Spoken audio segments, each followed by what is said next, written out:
Hello मेरे प्यारे बच्चों। आई होप कि आप सभी बहुत अच्छे होंगे, आपकी स्टडी भी बहुत अच्छी चल रही होगी।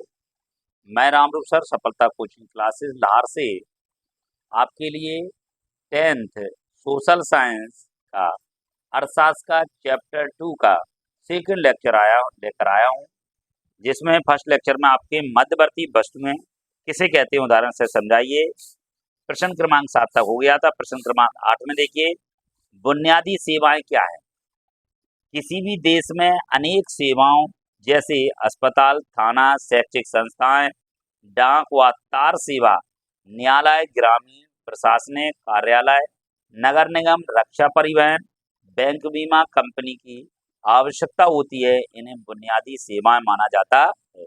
भारत में ग्रामीण क्षेत्र में प्राथमिक क्षेत्र का सर्वाधिक योगदान है। क्वेश्चन क्रमांक 9 है, सकल घरेलू उत्पाद क्या होता है।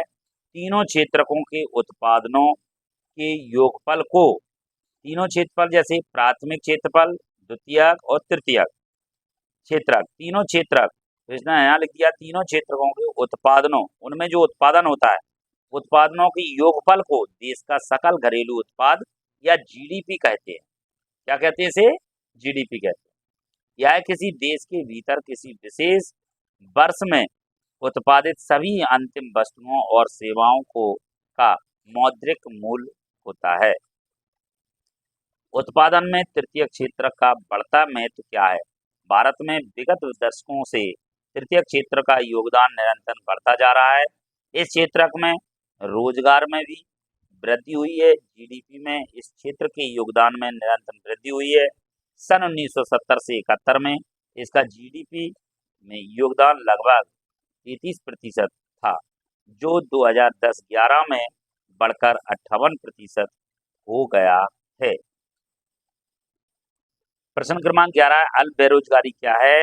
किसी कार्यस्थल पर यदि आवश्यकता से अधिक लोग कार्य कर रहे हों तथा जाने से उत्पादन पर कोई असर न पड़े, ऐसी स्थिति को अल्प बेरोजगारी या छिपी या प्रच्छन्न बेरोजगारी कहते हैं।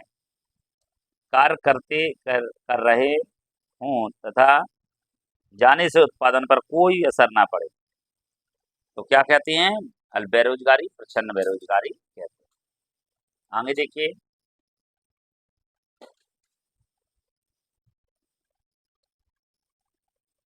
आगे क्या है नोट में देखिए, कृषि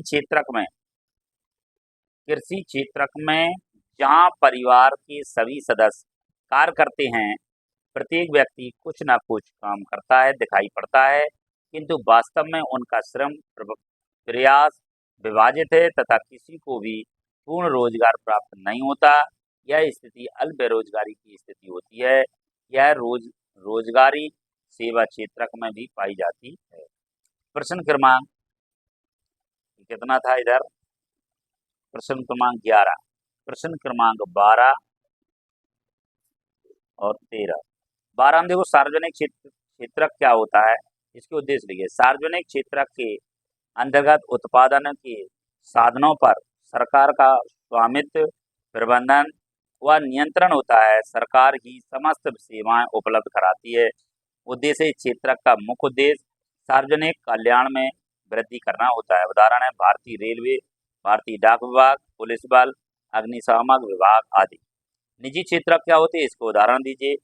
निजी क्षेत्रक के अंतर्गत उत्पादन के साधनों पर निजी स्वामित्व होता है। इस क्षेत्रक की गतिविधि का उद्देश्य लाभ अर्जित करना होता है। इस क्षेत्रक में उत्पादन एवं वितरण संबंधी निर्णय निजी स्वामियों अथवा प्रबंधकों द्वारा लिए जाते हैं। उदाहरण है Mittal publication, Tata iron and steel company, Reliance industries limited आदि।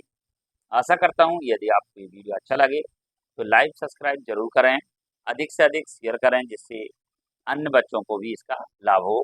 धन्यवाद।